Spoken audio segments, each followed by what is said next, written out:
First of all, let me apologize for being late. I just concluded a call of close to 1 hour with the leaders of Rogers, of TELUS, of Bell, Videotron, Shaw, Pastel, and Eastlink. I expressed on behalf of all Canadians the frustration of more than 12 million Canadians who were affected for hours by the national outage we've seen in services by Rogers over the last few days. I've expressed the frustration of hundreds of thousands of SMEs that were without electronic payment capabilities. I've expressed the frustration of the emergency services like 911 that were down for hours. And I did say to the CEO of Rogers that I expect them to proactively and fully compensate their customers. I told them in a sense that this was unacceptable, full stop. Once this has been said, the focus of the call was very much around resiliency of our network across Canada. And I've asked them that I want them, and I've demanded that they take immediate initial steps to improve the resiliency of our network. This will be in addition to the CRTC inquiry to investigate the root cause of the failure and make additional recommendations about what we can do to improve the network resiliency in Canada. So in essence, what I've demanded and expect the telecom companies in Canada is to enter into a formal agreement within 60 days of today at maximum to cover three things. And this is very much similar to what the Federal Communications Commission did in the United States, which was enacted on the 6th of July to improve network resiliency during disasters. So the first thing that I want the formal agreement to cover is, first, mutual assistance during outage. The second thing is emergency roaming, particularly during the time of emergencies like we've seen, and communication protocols to better inform the public and the authorities during these times of crisis. All these measures taken together will add resilience to our network and make sure we are better prepared if anything similar would ever happen in Canada. So I'll be happy to take questions, but let me recap in French first. Bonjour tout le monde. Écoutez, je m'excuse d'être en retard. Je viens de finir un appel d'environ 1 heure avec les leaders des compagnies Rogers, TELUS, Bell, Videotron, Shaw, Pastel et Eastlink. J'ai exprimé au nom des Canadiens et des Canadiennes la frustration de plus de 12 millions de Canadiens et Canadiennes qui ont été affectés pendant plusieurs heures suite à la panne que le réseau de Rogers a subi à travers le pays. J'ai exprimé la frustration de plusieurs centaines de milliers de petites et moyennes entreprises qui étaient sans paiement, sans système de paiement électronique pendant toutes ces heures. J'ai exprimé la frustration des services d'urgence comme le 911 qui n'ont pas pu fonctionner pendant cette période-là. Et j'ai expliqué au CEO de Rogers que je m'attendais à ce qu'il indemnise de façon proactive les clients de Rogers à travers le pays. Je leur ai dit, en d'autres mots, que c'était inacceptable. Point final. Ceci dit, ce que nous avons fait par la suite, c'est parler évidemment de la résilience de nos systèmes de télécommunications à travers le pays. Je leur ai demandé de prendre des actions immédiates, initiales ou préliminaires pour améliorer la résilience de nos réseaux ici au Canada, qui seront pris en plus de l'enquête qui sera conduite par le CRTC pour mieux comprendre les causes et les recommandations pour éviter un scénario similaire dans le futur. Entre autres, ce que je leur ai demandé, et ce que j'exige des compagnies de télécommunications au Canada, c'est d'entrer dans un accord formel d'ici au plus tard dans 60 jours pour couvrir 3 choses en particulier. Et c'est très similaire à ce que la Commission fédérale des télécommunications a fait aux États-Unis récemment, le 6 juillet, pour améliorer la résilience des réseaux aux États-Unis durant des moments d'urgence. La première chose que je leur demande, dans l'accord qu'ils devront conclure au plus tard dans les 60 jours, c'est d'avoir une provision, j'allais dire, une clause d'assistance mutuelle pour être sûr de pouvoir s'appuyer durant les moments où ils en auront besoin. Deuxièmement, c'est d'avoir un système, ce qu'on appelle d'emergency roaming. Et là, j'essaie de trouver le terme qui vient en français. Je pense qu'on parle de oui, en cas d'urgence. Donc, je pense que c'est l'itinérance en cas d'urgence. Itinérance en cas d'urgence, c'est le mot en français. Et finalement, d'avoir un protocole de communication pour mieux communiquer avec le public et les autorités dans des cas comme ceux-là. Donc, sur ce, je vais céder la parole à l'opérateur et il va me faire plaisir de pouvoir prendre vos questions. Merci. Thank you. Merci. You may press star 1 if you have a question. Vous pouvez appuyer sur étoile 1 si vous avez une question. The first question is from Rafi Bojazkanian from CBC News. Please go ahead. Thanks very much. Hi, Minister. I think a lot of Canadians are wondering why on earth didn't this kind of agreement already exist between the telecom giants for emergency services purposes? Like, why did this kind of disaster have to happen for you to step in and ask for this? Well, let me be clear. There is an informal mutual assistance arrangement between the telcos in Canada. But what I want to do and what I've demanded today is that we formalize that and that we decline in very specific terms what would be the mutual assistance consisting of, so that in case of future emergencies, it would be extremely clear the measures that would be taken in cases like that. So that's the nature of what we discussed today. Thanks. And as a follow-up, right now telecom companies can themselves set the terms of how they will compensate Canadians for whenever this kind of outage happens. Will your government take the commitment to at least outline some kind of policy for Canadians to receive a bare minimum from companies and not leave this up to them to decide? Listen, the CRTC will do a full inquiry as to the root cause and make recommendation, and I'm certainly willing to look at any additional measures that could be taken to improve resiliency and to make sure that we protect customers. Like I said, I was very clear with the CEO of Rogers that I expect Rogers to fully and proactively compensate their customers. We'll be watching what they do, but I can assure you that this is the mindset that I've had. Like I said, I expressed the frustration of millions of Canadians. I told them this was unacceptable, full stop. And with that, then I said that we need to move to how we can improve the resiliency of our network here in Canada. And I've demanded, the three elements that I just mentioned around mutual assistance so that be codified. So that would be very clear. The second thing would be around emergency roaming. And the third thing would be around communication protocol so that they can better inform the public and at the same time, the authorities during such emergencies.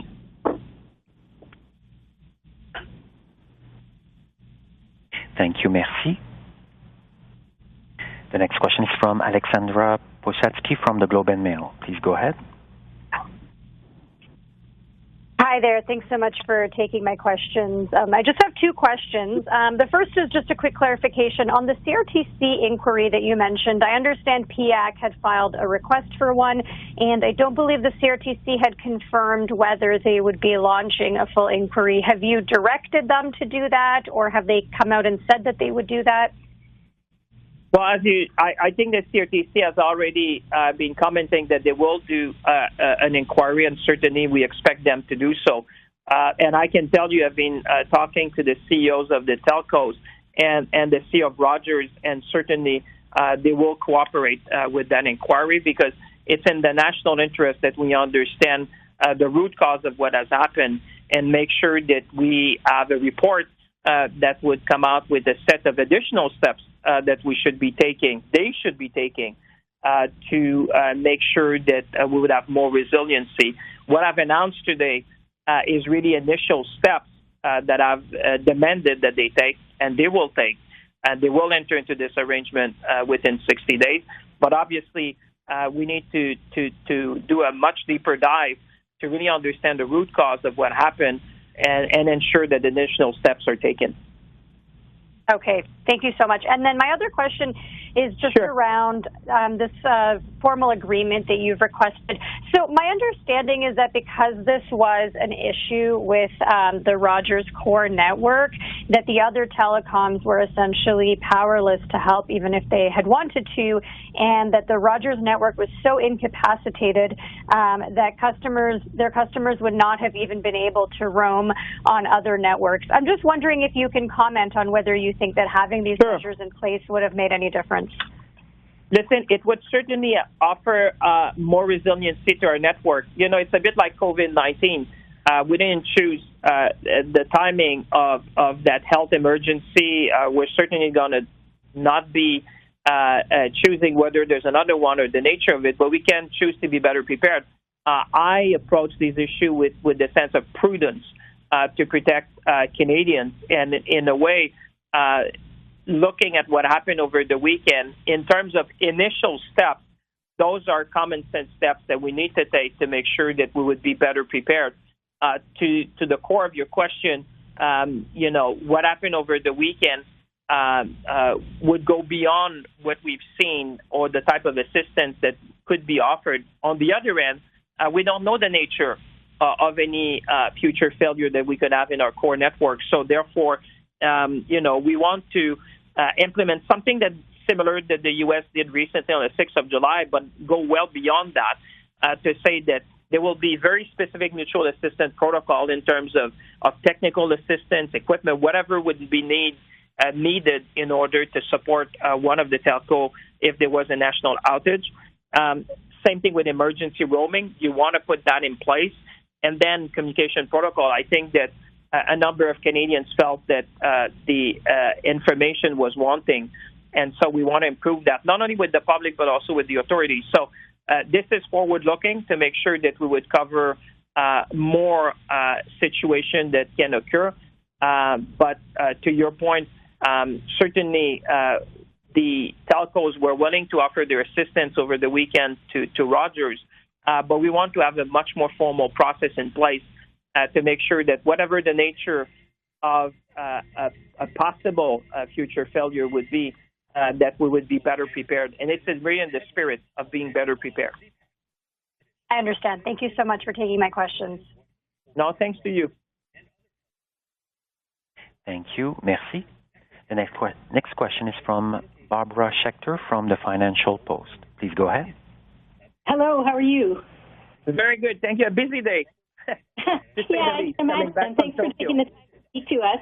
I know you've been focusing in the conversations and in this call on the resiliency of the network rather than competition. But a lot of people have sort of looked at this in light of all the sort of headlines and all the talk prior to this past weekend was about the Rogers-Shaw combination. And I know you haven't said much since March, but I said it's still going to be looking at this. I'm wondering, does something like this have an impact on that? Are you going to be discussing it? And does it change the time frame at all of what that review is going to be? Well, you're quite right. There would have been much to talk about, around affordability, competition, innovation, and obviously, when you have all the telcos, clearly this is top of mind. However, as you would appreciate with what millions of Canadians have experienced over the last few days, the real focus was really around resiliency, to take immediate initial steps to be better resilient for whatever may come in the future in terms of a possible network failure. So the core of the discussion was really around resiliency and immediate initial steps. At the same time, asking them we'll have another meeting to look at best practices and make sure that in addition to what we're going to be putting in place now and the agreement that we will have, that we look at additional measures we can take. But the focus of today's call was really on resiliency.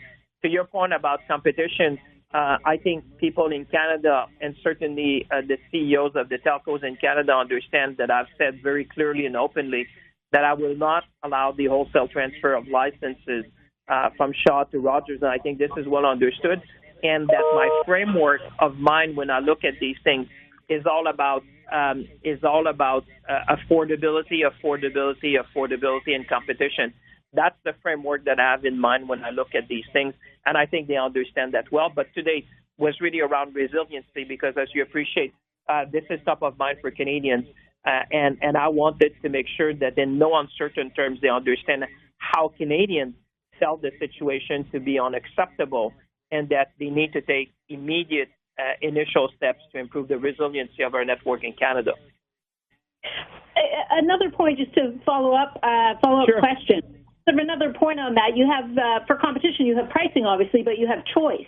And so I'm wondering, when you look at this scenario and what happens and who you need on hand to sort of help out as you get sort of fewer and fewer players, is there a choice element that would have maybe made a difference here, or that you would like to see going forward for consumers to make sure that they have access to the connectivity they need? I mean, you're to the point, quality, reliability, and choice are key in situation like that for having, more redundancy in the system. And certainly this is going to be top of mind as we look ahead.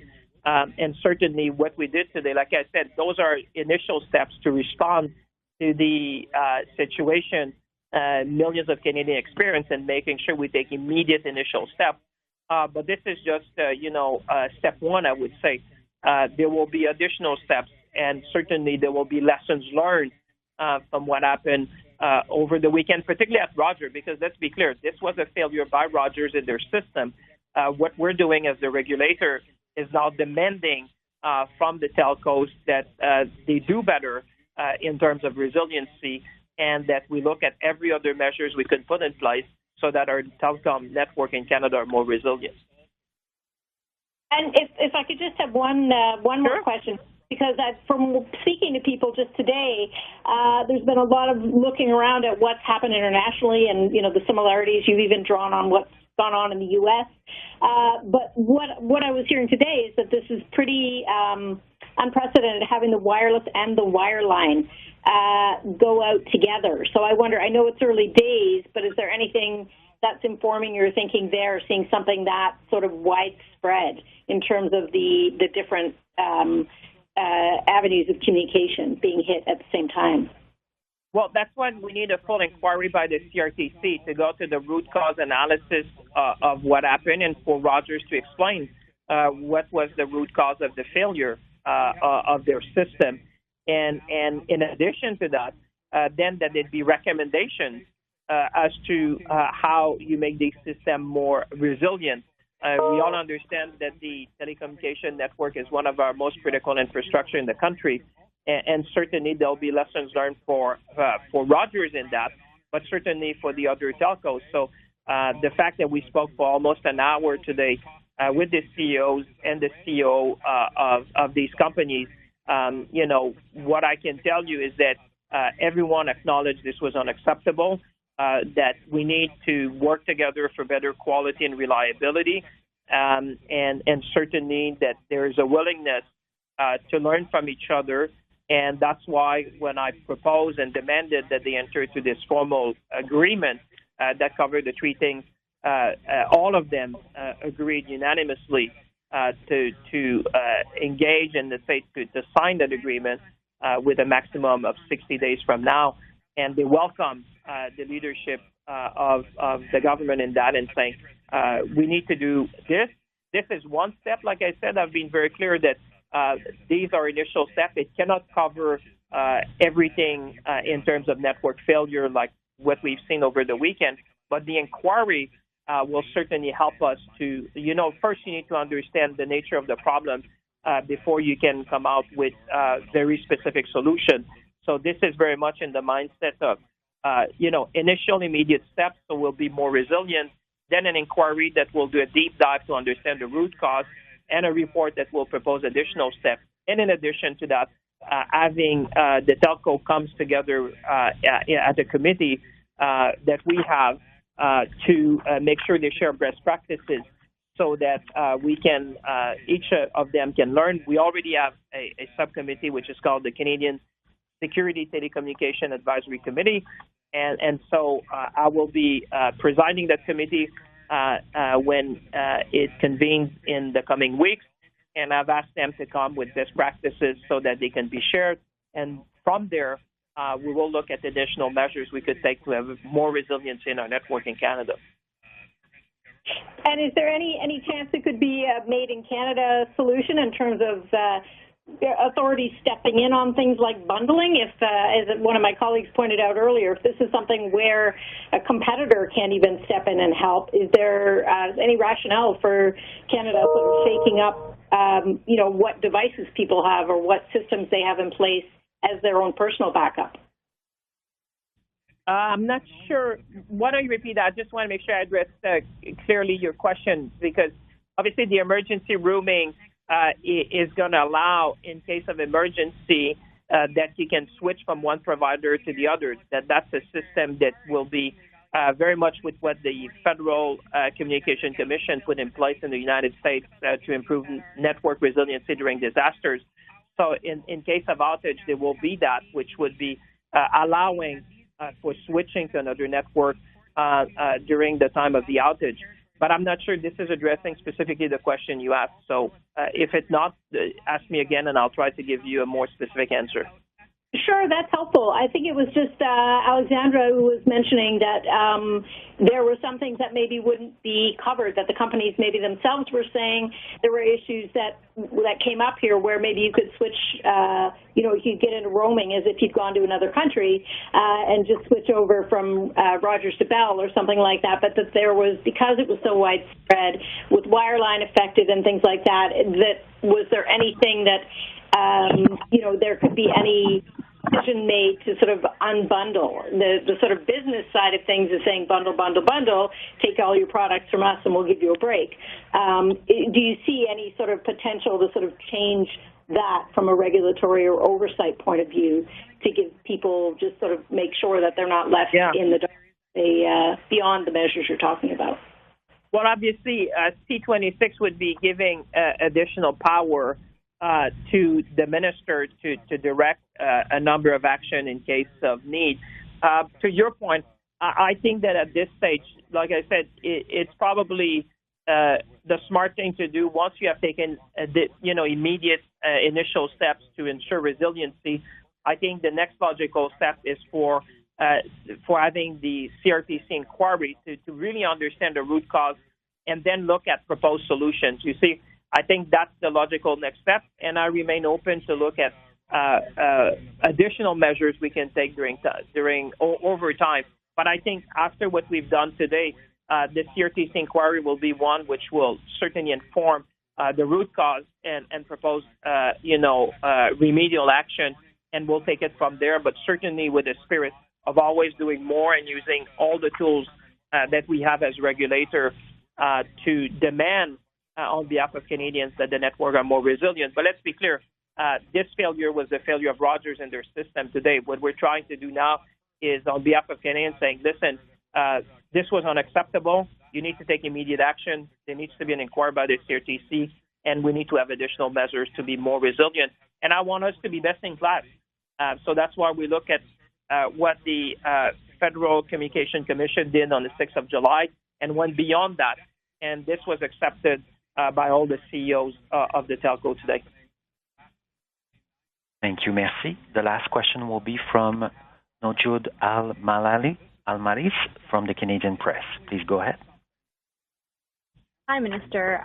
So continuing on the line of questioning about competition, I understand you're saying this meeting was a first step, but I'm wondering, can you say whether there are plans to address competition in telecoms? Because the many policy experts keep bringing up those policies that you just mentioned today about emergency roaming and a communication protocol are all great, but they all bring it back to the issue of a lack of competition in Canada. So can you say that there are any plans to address this with actual policy? Well, I would refer you to the new policy statement we put in place, I think, when I revoked the former one that was put in place by the previous government, and the one that I just issued, I think, is weeks ago, to make sure that when the CRTC, for example, and other agencies would understand clearly that what's top of mind for me is affordability, competition, in our telco in this country. And I think the policy really spelled that out and very clearly because it revoked a former policy and it said very clearly what is in my mind in terms of what needs to happen in Canada, which is additional competition and always striving for more affordability. Like I said, in light of what happened over the last few days, the meeting today was very much on resiliency, but I did mention to them clearly that there would be much more to talk about around affordability and competition. But today was really about resiliency to make sure that we take immediate action following what we've seen in the last few days to improve the resilience of our network whilst we investigate and look at additional steps we should be taking, or they should be taking, but that we are willing to direct them to take. And on the point of the communication protocol, like what exactly would that look like? Because for people who woke up and didn't have service, how would they? What would a communication protocol look like for them to know what's happening? Well, I can tell you from the thinking behind that for me is that I think the communication was wanting in many respects. I mean, if you look at consumers around Canadians, small and medium-sized businesses, I think communication could have been more forthcoming about the steps that were taken, about the additional time that they thought the network would be down. So what we want is to somehow have a set of policies that would set best practice in terms of communication with the public, but also with the authorities so that, if anything like that would ever happen again in the future, that we would have, a framework in place that would certainly direct them what kind of information should be provided and when. And I think this is all about, I think that we all have seen it was wanting in a number of respects, and this is about addressing them, and that's what the detail of which will be in the agreement that they will be formalizing within the next 60 days. But the spirit is about doing better to inform consumers, small businesses, the authorities when things like that happen. Thank you. Merci. We'll take the next question. La prochaine question de Mélanie Marquis, La Presse. La parole est à vous. Oui, bonjour, M. Champagne. J'attendais sagement mon tour. Je voulais savoir d'abord, vous avez parlé dans le compte-rendu de la rencontre, vous avez dit que les patrons avaient été informés qu'il fallait indemniser de façon proactive. Vous n'êtes peut-être pas sans savoir, les clients évidemment, il y a déjà une demande d'action collective qui a été déposée. Qu'est-ce qu'on vous a dit là-dessus? Puis d'après vous, qu'est-ce que c'est une indemnisation qui est raisonnable pour les problèmes encourus? Est-ce que ça prend, par exemple, une fourchette pour les clients, une fourchette pour les entreprises? Dites-moi tout. Écoutez, moi, ce que je leur ai dit, c'est que je m'attendais à ce que Rogers indemnise de façon proactive et adéquate ses clients. C'est la nature de ce que je leur ai dit. Évidemment, après ça sera à eux de déterminer la nature des indemnisations. Je suis au courant aussi de l'action collective qui est intentée. Mais mon rôle aujourd'hui, c'était de leur dire ce que moi, je m'attends d'eux, de Rogers dans ce cas-là. Et puis je leur ai dit clairement, sans équivoque, en parlant au nom des Canadiens et Canadiennes et des millions de clients de Rogers. Et je pense que le message est entendu. Mais, par exemple, est-ce que juste en mini-suivi, puis ensuite en vrai suivi, est-ce que une compensation, une indemnisation pour 2 jours d'utilisation, ça vous semble raisonnable comme ce que le service à la clientèle a proposé? Puis mon autre vrai suivi, c'est par rapport à l'enquête du CRTC, c'est quels sont les termes de cette enquête-là? À quand vous attendez-vous à un dépôt du rapport? Pouvez-vous m'en dire juste un petit peu plus sur cet aspect-là, M. Champagne? Oui. D'abord, sur l'indemnisation, vous comprendrez, c'est à la compagnie de déterminer ce qu'elle doit faire de façon adéquate. Moi, je leur ai dit les attentes du gouvernement étaient qu'ils le fassent de façon proactive et adéquate. Et ça sera, évidemment, c'est une décision commerciale qui appartient à Rogers, mais comme vous, je suis conscient qu'il y a un recours collectif qui a été déposé aussi. Alors, ça sera à la compagnie, évidemment, de déterminer ça, voire éventuellement les tribunaux. Mais mon message était clair parce que je parlais au nom des Canadiens et des Canadiennes et je pense que c'était un bon moment de le faire devant l'ensemble des CEO des compagnies de télécommunications au pays. Pour ce qui est de l'enquête du CRTC, vous savez, c'est une entité indépendante. Ils ont indiqué qu'ils allaient commencer leur enquête prochainement. Et ça va aller vraiment pour comprendre la cause, la nature du problème qui a été vécu au niveau des systèmes de chez Rogers. Et de là, comme je dis, va sortir des éléments de solution pour savoir qu'est-ce qu'on peut faire dans l'avenir ou qu'est-ce que Rogers aurait pu mieux faire et comment on peut être plus résilient. Et là-dessus, je pense que c'est intéressant aussi pour les différents collègues des compagnies de télécommunications au Canada de pouvoir comprendre qu'est-ce qui s'est passé et comment on peut mieux faire et des recommandations. Et comme je vous dis, les actions immédiates que je leur ai demandé de prendre aujourd'hui, c'est une première chose. On parle d'assistance mutuelle, on parle d'itinérance en cas d'urgence, on parle de protocole de communication pour le public et les autorités. Et ça, c'est l'étape numéro 1. Ensuite de ça, il y aura l'enquête, les recommandations. Puis l'étape 3, ça sera de voir des mesures additionnelles qu'on peut prendre pour avoir plus de résilience. Moi, ce que je leur ai demandé, le niveau d'ambition que je leur ai demandé, c'est d'être les meilleurs, de regarder les pratiques à travers le monde puis d'être les meilleurs. On est allé voir ce qui s'est fait aux États-Unis le 6 juillet dernier et ce qu'on leur demande de faire présentement va au-delà de ça, mais c'est sûr qu'on va regarder pour faire ce qu'on peut faire de plus. Thank you. Merci. This concludes today's question and answer session and conference call. Ceci conclut la session de questions et réponses et appels conférence.